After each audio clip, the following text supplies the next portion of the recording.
გაიხსენეთ ბოლოს როდის დაწერეთ კალმით ფურცელზე და იყო თუ არა ეს პროცესი სასიამოვნო თქვენთვის. გამარჯობა, მე ვარ სანდრო კვიციანი. ჩვენ ვიმყოფებით ენგრავერში, საწერი ინსტრუმენტებისა და აქსესუარების ბუტიკში.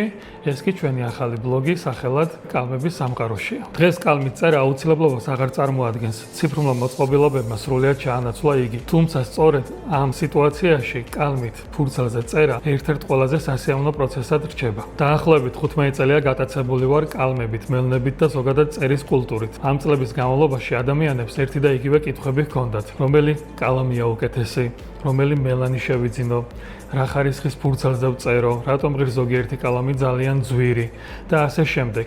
სწორედ ამ საკითხებზე ვისაუბრებთ ამ ბლოგში. კალმით ფურცელზე წერა სავალდებულოდან სასიამოვნო პროცესად გადაიქცა. დღეს უკვე, როდესაც ძალიან ბევრ დაწესებულებაში ხელის მოსაწერადაც კი აღარ ვიყენებთ მას, სწორედ აქ მიეცა კალამს სხვა დანიშნულება. როდესაც კარგი კალამი გვაქვს, გვინდა რომ ხშირად გამოვიყენოთ იგი, ხშირად ვწეროთ. რაც ხშირად ვწერთ, გვაიძულებს ეს პროცესი, რომ შევნელდეთ, მოვწყდეთ ეკრანებს. უფრო კონცენტრირებულები გავხდეთ და რაც მთავარია წერის პროცესში აქ და ახლა ხარ, ანუ ნელდები და ზოგადად ხელი წერას დადებითის მეტი არაფერი მოაქვს ადამიანისთვის. არ ვაპირებ მხოლოდ კატალოგებიდან ამოკითხული ინფორმაციის თქვენთვის მოყოლას.